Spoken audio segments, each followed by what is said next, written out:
Welcome to the Archive Room podcast. Fastamai, Judith Lay here, once again opening the door to the Archive Room, Manx Radio's treasure chest of stories of island life from years gone by, told by the people who were there. So come on in, and let me take you for another gentle stroll down Manx memory lane. Tonight, Donald Gelling admits there's nothing in life quite as scary as a girl with a hockey stick. And the taste of flitters and not getting the cane are all topics in Donald's archive conversation with David Callister. But first, if you've ever wondered what's the most economical way to take your barrel organ into town, well, wonder no more, because here comes someone who can tell you. Making his first appearance in the archive room, it's transport expert Robert Hendry. Robert Hendry, and a little bit more of the lighter side of Manx transport history. In the old days, if you wanted to send your goods, you used to send them by rail, and the railway company had a fleet of a couple of hundred wagons, which were quite extensively used for carrying every sort of goods from coal to road rollers. Now, the railway had a book of rates and regulations, and looking through the rates and regulations can be a fascinating pastime. A bicycle, accompanied by the owner, was sixpence. A bicycle not accompanied by the owner was a shilling. Now, if you wanted to send your barrel organ by train, which you had to accompany, it was a shilling. Now, what about a farmer? Yeah, well, they were well catered for.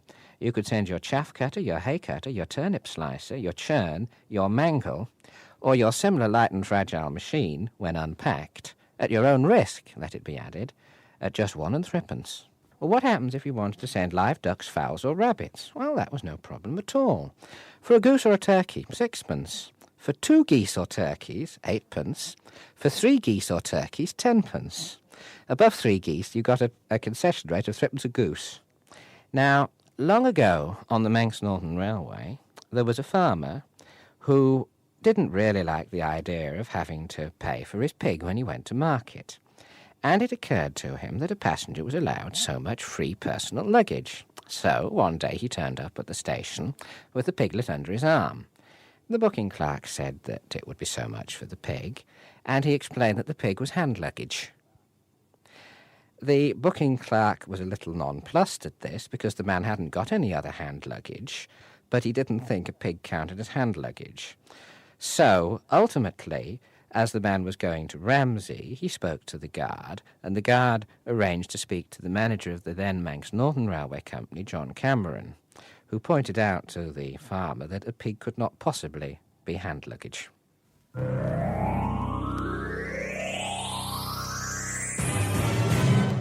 Thank you, Robert Hendry, transport expert and key figure in the preservation of the railways. And there'll be lots more railway-related nostalgia in future programmes, in anticipation of the 2 big anniversaries coming along in the next few months. The 150th anniversary of the Isle of Man Steam Railway and 130 years of the Manx Electric Railway. But now, let's eavesdrop on quite a different conversation. David Callister chatting with Donald Gelling. Born in 1938, David was interested to discover just how much Donald recalled of those early years. Well, born in 38, my grandfather died in 39, so obviously I have no memory whatsoever of my grandfather Gelling. But my grandmother Gelling, she was certainly there, and she was all to the fore, because my father went away to the war. He actually volunteered and joined up. He had no need to do so because he was working on the farm. Yeah. But he didn't actually want to work as a farmer, and he was the first really to break away from the farming family, if you like. He always wanted to be an engineer, and he had gone away to fight in the war. So I was left with my grandmother, my mother, and my older sister. So I was very much dominated by ladies and girls in the house, but my memories probably go back to walking down to Port Greenock with my grandmother. Every day she would walk down and she would make her way to the tide. She would take off her shoes and she would put her feet in the water, in the salt water, sitting on the rock. And then we would take flitters off the rocks, and you had to knock them off quick, otherwise they grip. And she would bring them up home, and she would cook them. I used to think they were tasting, well, they didn't taste very much, but they were like leather. But that was what they had to do, of course. Anything that would make soup or, help with stock for broth, this is what they did. So my earliest memories would be actually walking down as a very small child down to Portgrennock, which is only 500 yards. But nevertheless, that was a journey that we would do pretty well every day.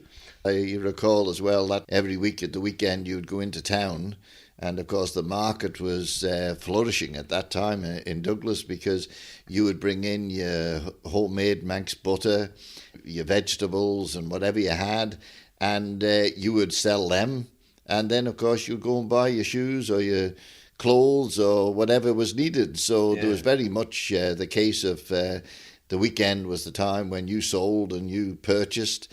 I can well recall when we had the internees over here during the war, it was always very strange to me as a kid, because they always appeared to have plenty of chocolate and plenty of sweets, but all they wanted was butter and stuff off the farm. Oh, right. And they were very eager to trade, because they used to go out and work on farms, of course, from Knockalo and all. And they were always eager, and we were just as eager as kids to get some of the chocolate or whatever, because we never seen it, generally in the shops. We had basic food really at that time, but I honestly don't remember ever being hungry as a child, do you? No, but of course my mother and my grandmother, and thankfully Joan, have all been excellent cooks. Yeah. And of course they're able to make things out of nothing. They would certainly make a chicken go through all its processes before the bone was left on the line for the birds to pick what was left, and there was very little left. But certainly they would conjure up broth and soup and all kinds of things that I never, as you say, ever was hungry. And of course, let's face it, we were fit, because we had to walk everywhere. We had to walk all the way up to the train. There was no cars or anything, and working on the farm, even as a kid, in the summer holidays, the 6 or 8 weeks holiday weren't spent sitting at home on the sofa watching telly or something. They were thinning turnips or picking potatoes, and I must admit that's what put me off farming. Which farm was it you were picking spuds for then? On Glentraw, which of course was my grandfather and great-grandfather. That was the farm, Glentraw, and then of course he built the new house at the turn of the century up at Glengrennock. The idea was wonderful. It was 19 rooms as a guest house for north of England businessmen's families to come over. And of course, 4 boys in the family, 4 girls. The girls were looking after, this is my grandparents, were looking after the house, feeding the guests. And the boys were on the farm providing the produce. Right. And of course, it was an excellent country type of guest house at that time. But we didn't have water. We didn't have piped mains water. That didn't come down to Portgrennock until I think it was around 53, 54. Oh. So it was all out of the well. And again, that was a big job on a weekend, usually a Sunday night, was to pump from the well up into the big tank up in the roof space. Yeah. Right. And you virtually pumped up there, gosh, I don't know how many. I remember taking the tank out, and it must have been somewhere in the region of about, I would have thought, 200, 300 gallons. Yeah. The tank was actually up in the very top of the house, up at the very top, and the well was underground. We were very fortunate. The pump was actually in the kitchen. Yeah. So you were pumping in the kitchen, at least inside.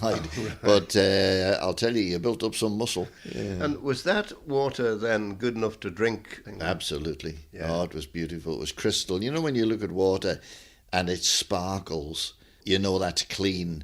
There was a little cafe. It was like a log cabin just up at the top of Portgrennock. A lady, spinster lady, ran it as a cafe in a little shop. And my job used to be every weekend, again, to go up and with a bucket, take water out of the river and fill her big tank full of water that would do her for the whole week. Yeah. Now, you know what I mean, if you went and looked at that stream now, you wouldn't take a bucket of water out. No. But certainly then it was sparkling clean, because the only thing that went in it was runoff rain coming out of the fields, you know. But now you wouldn't know what was in it.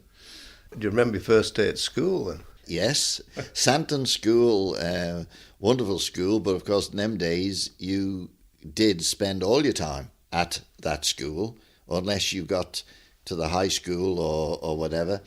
It was, again, a walk of about a mile and a quarter every morning and back every night. And I had a pal whose family had moved into Glentraw after our family had left, Castains. Will Castaigne was my buddy. He was a bit older than me, but we were of the same age, virtually started at the same time. Yeah. And we used to walk up every morning, up from Portgrennock up to school and home at night. And that was the case until his family, of course, moved over to Colby. And, of course, the Castains are a very well-known Colby family, but, in fact, Will and the girls actually started their life at Portgrennock. You used to walk up to school in the mornings and would be drenched. You'd absolutely be soaked through. And, of course, there would be a big fire burning, a huge big fire. And all your coats were all draped around chairs around the fire so that they would be dry by the time you went home. But as I say, it was a very comfortable school, a very nice school. And when my father came home from the war in 45, 46, I wondered who on earth this man was that suddenly came into our house and started telling me what to do. Strange feeling, really, because the bonding had not happened, really, because it was my mother and my grandmother, and my sister was a nurse. She was living in the nurse's home, but she was doing her training at Nobles. So suddenly he came home, didn't think my education was progressing as he would have expected. And I used to go into Douglas, in fact, not very far from where I'm talking to you, David, to a lady who was a music teacher. Yeah. In fact, I think she was just across the square here from where we are. So that being Queen's Avenue? Yes, Yeah. and every Saturday morning when my mates were all in our front field playing football, I was in on the train to go and do piano lessons. And I must admit, I hated it. So we done a deal. My father took me away from Santon School, sent me into Murray's Road, and I gave up music.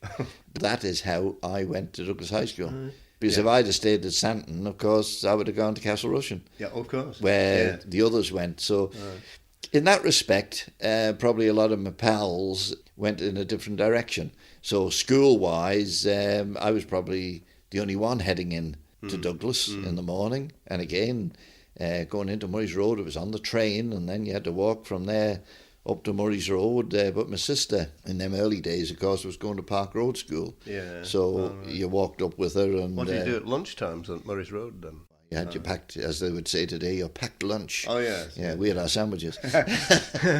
Pieces, some of the right. lads used to Yes, say. a jam piece.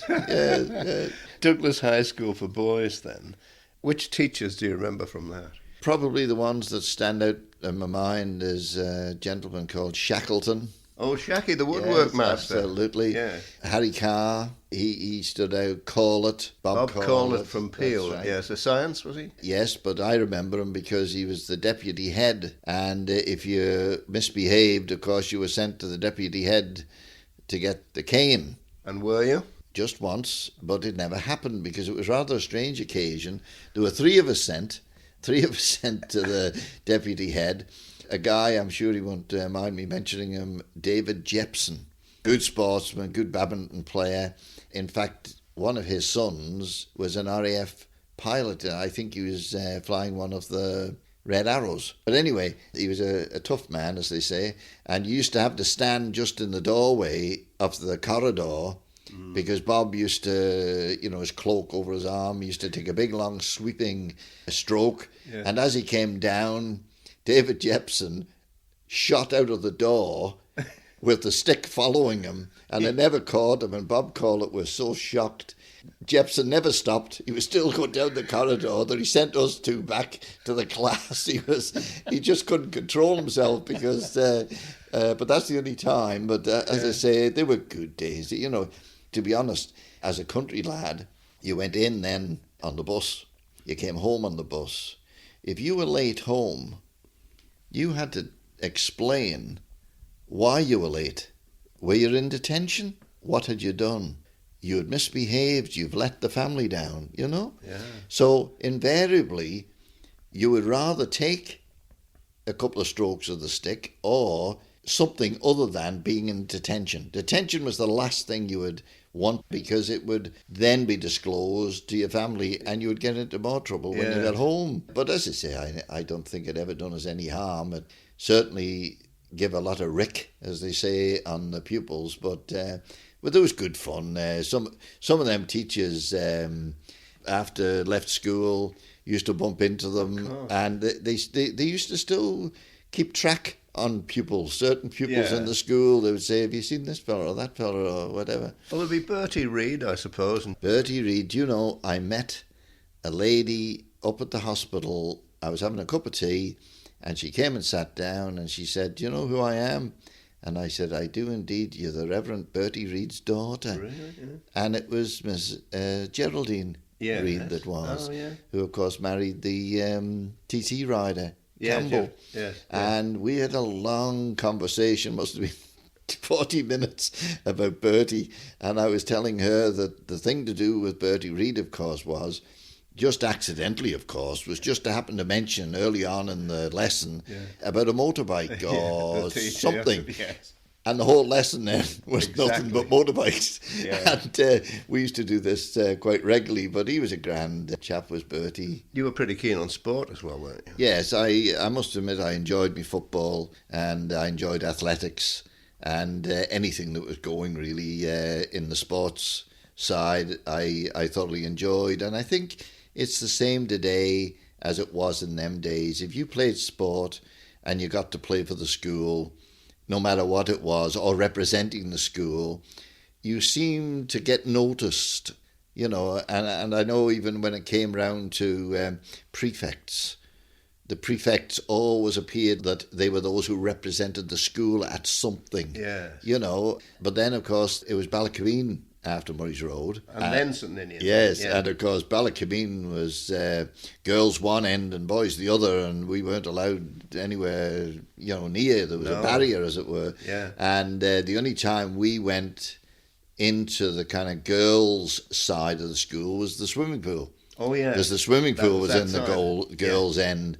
And, you know, it was quite funny, really, because boys and girls just did not mix. No. And I used to have quite a comical conversation about this with Castle Rushen, because, of course, Joan went to Castle Rushen, and she always bestowed the virtues of a mixed school, boys and girls together, and they got on better and all this. And of course I always said, no, boys' school is what you should have. But then it didn't stop us having the odd walk down at lunchtime to Park Road. And once only I ever remember being asked to play in a mixed, because of course Ramsey Grammar was mixed, Castle Rushen was mixed, so they had a mixed hockey team. God. Yeah, right. And of course Park Road couldn't, because there was no lads there. And they asked some of us guys whether we would play in this mixed hockey. Once, and only once. I never ever played again. I think is the most lethal. A girl with a hockey stick. My word, yes. That was just once. That was it. So you're shaking the farm work off by this time? Not really. I was still keen on farming. The only things that, as I say, that put me off farming was thinning turnips, and then you looked up and there seemed to be as many rows in the field as you started, and your knees with the stones, even although you had sacks on your knees. My word, it was dreadful. But I enjoyed the farming, but it was the mechanisation. I think I followed my father in that respect. He wanted to be an engineer. In fact, he wanted to be a marine engineer. He would have loved to have gone to sea to be a marine engineer, but of course his father wouldn't allow him. He had to stay home on the farm. And I think that was the main basis on which he went off to the army. And he broke away from the farming in the family. Now, I was the same. I loved the engineering side, the mechanical, if you like, and the very things that came out then in that time was machinery for thinning turnips, machinery for picking spuds. Yeah. So in other words, you ended up that you developed and put and sold machinery that done all the jobs you disliked. So see, even now we've still got 30 odd acres and we've got a few sheep and a few pigs, and I mean the interest is still there. But I must admit, it's the machinery that always took my eye rather than the labour of love, as they used to call it. So this is why you went to become an apprentice engineer then? Yes, there was great difficulty then, because you will recall work was not available really on the island. It was in the summer, but in the winter our menfolk used to have to go off to East Anglia to pick sugar beet. You know, the island just went into nothing happened. Even the cinema halls shut, the dance halls shut. The situation was at that time that you went and put your name down for an apprenticeship 12 months before you took your GCEs. Oh, yeah. So, of course, I did that. I put my name down with Collisons and Cowley because they were an agricultural merchant. They were the Ferguson dealer, you know, and I thought, well, that's the place I would like to be, farming, but on the machinery. Now, you can imagine my utter disbelief and dismay when 12 months afterwards, having done my GCEs, I went with my father on the BSA 250 on the pillion. By this time we were mobilised, and went down to Collisons and Cowley's to be told, we've decided we're not taking any more apprentices on. Well, I was absolutely shattered because as far as I was concerned, I was leaving school, going straight into work, and we were coming up the quayside, and my father obviously knew I was upset, and we came round the quay, and he said to me, well, what about the Ford people here? Oh no, you know, they were just cars and vans, and I really wanted, you know, tractors and combines, and well, we might as well go and have a, you know, look in. And it was a real experience because we went in.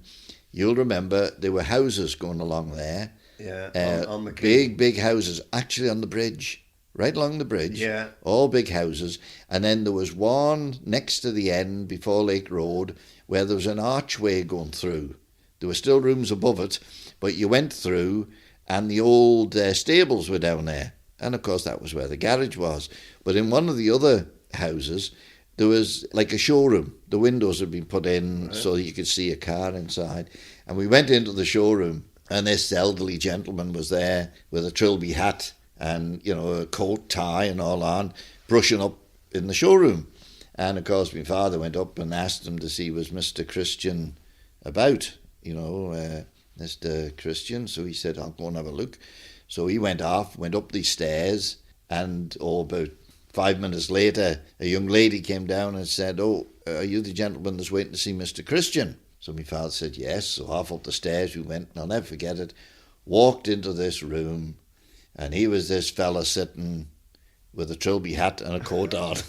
It was actually Mr. Christian himself that had been down brushing up, but that was him. That was old E.B., you know, old E.B. as they would say. And he said to me, well, what have you done? What have you been? What do you want to do? And so on. It was a Saturday, right? And he said, well, you be in here at 8 o'clock on Monday morning. Isn't it funny? That is how, as easy as that, how I became connected with EBs, and then after 32 years or wherever it was, I was still there. Yeah. But again, a marvellous man. I had a wonderful relationship, you know, with Norman, his son as well, because Norman's love again tended to be more agricultural. Yeah. Although the cars and the vans were a big, massive part of that business, the agricultural side was a part that he really enjoyed. Thank you, Donald Gelling. And that was just part of a much longer conversation between Donald and David Callister that we'll be returning to later in this series. Likes, loves, hopes and dreams, the archive room is full of such stories from some of the island's best loved personalities, and I'll have another selection for you at this time next week. And so, as we close the door to the archive room, just for now, this is Judith saying thank you for your company this evening, whilst I'm leaving my last word to our favourite radio rambler, Howard Hampton. Till next week, so long, yes, sir.